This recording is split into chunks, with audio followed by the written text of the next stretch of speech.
What is good, YouTube?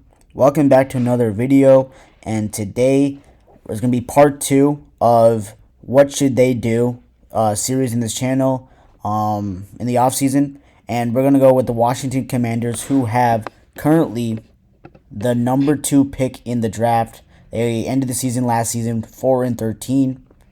Without further ado, please like, subscribe, and comment down below what the Commanders should do this offseason in your opinion. And I'm always all for debate. So without further ado, let's get on with the video.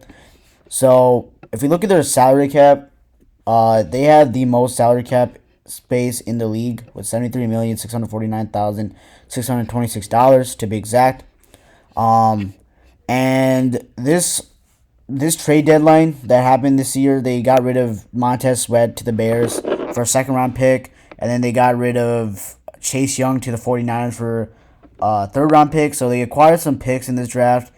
They really got some, they didn't have to pay Montez Sweat the bag like the Bears did, so they got a lot of contracts off. So now the thing with this team is they have a good, they have some good players, like decent players, right?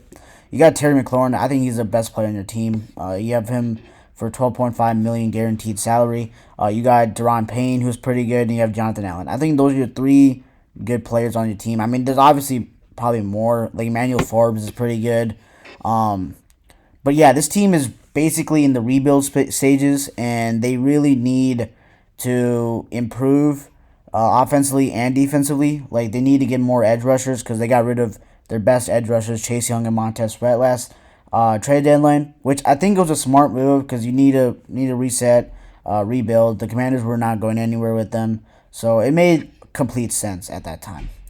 Now, in my opinion, the Commanders should first re-sign Terry McLaurin. I think Terry McLaurin is still under contract. I think. Correct me if I'm wrong. He might be under contract still, but if he's available in the market, like if he's up for re-signing, you definitely need to re-sign him. He's probably your best receiver coming out of Ohio State, round 3, pick 76. Very good player, 1,000-yard season this year with Sam Howell as your quarterback, 4 touchdowns.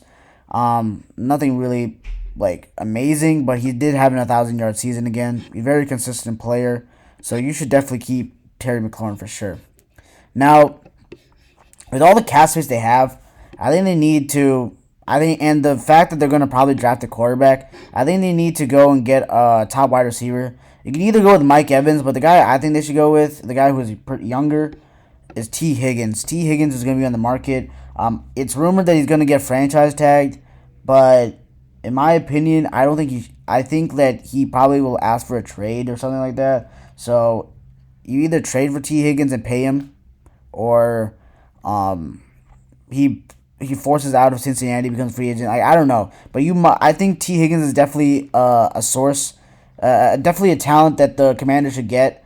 Pairing him up with Terry McLaurin would be elite. It would definitely help the new quarterback coming in get 2 outstanding wide receivers and help the quarterback development process get even bigger and better. So definitely pick T. Higgins. I think he's a pretty good wide receiver from Clemson. He was a wide receiver 2 for the Cincinnati Bengals. He didn't have the best year. He had like 656 yards. He did have 5 touchdowns, but again, he was wide receiver 2, and I think he's good enough to be a wide receiver 1. But if you re-sign Terry McLaurin, I think Terry McLaurin would be your wide receiver 1. So then you could put T. Higgins as your wide receiver 2, pay him a good salary, and you have 2 good, outstanding young wide receivers to help your young quarterback develop. Now, looking at the draft, they got some decent amount of picks, right? They got a first-round pick. They have 2 second-round picks because they got the trade for Chicago. They got 2 third-round picks, 4th-round, 5th, 6th, and a 7th. Now, what I think the Commanders should actually do is they should try to trade up to 1 and try for Caleb Williams. Now, I know the Chicago Bears are probably going to draft Caleb Williams, and there's a chance that they might keep Justin Fields. We don't know yet. We'll never know until the draft happens. But if I'm the Washington Commanders, I give it a chance. I give it a chance to trade up and go for Caleb Williams. I mean, Caleb Williams, let's look at his stats. He's a phenomenal prospect. 3,633 3,633 yards, 30 touchdowns, and 5 interceptions with an 82.4 QBR. He did have a down year this year, but compared to his first good season where he had the Heisman Trophy year, he basically had the same stats. He just had more touchdowns this season. Last season. Completion percentage, he actually had a better completion percentage by 2%. So Caleb Williams is definitely people are saying he's generational. People are saying that he's going to be the next Patrick Mahomes. So you definitely go give a chance for that. And I think that maybe the Commanders would have to give up a first-round pick next year and probably a second-round pick. It'd probably have to be like a Bryce Young type of trade, and you maybe have to put in Jonathan Allen. But I think it would be worth it. But if not, they definitely have another option, and that is Jaden Daniels. And you guys might say, "Oh, wait, why am I not putting Drake Maye?" I think Jaden Daniels is a better prospect. I think he's a better runner. He's a better overall prospect than Drake Maye. I think Drake Maye has fallen off in the boards, but I wouldn't be surprised if they took Drake Maye number 2. Well, we haven't seen the combine, obviously.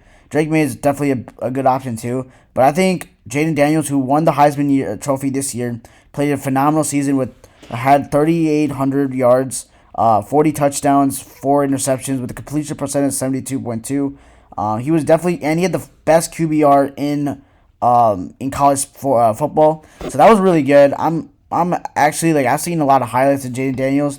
Obviously, I'm not really a college football fan. I don't really watch all the games, but I watched the highlights and I've been seeing what analysts have been talking about Jaden Daniels. He's projected to go number 2 in the draft or number 3. He's definitely a top 3 pick. And if I was the Commanders, I would definitely put all my cards on the table for Jaden Daniels.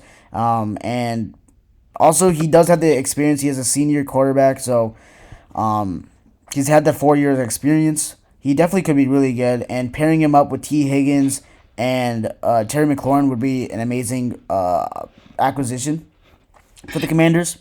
Now, I think the Commanders also, if we look at their draft, I think they should definitely either buy some edge rushers in the draft, in the free agency. Danielle Hunter's available. Josh Allen is available. Who else is available? There's a lot of edge rushers that are available this offseason.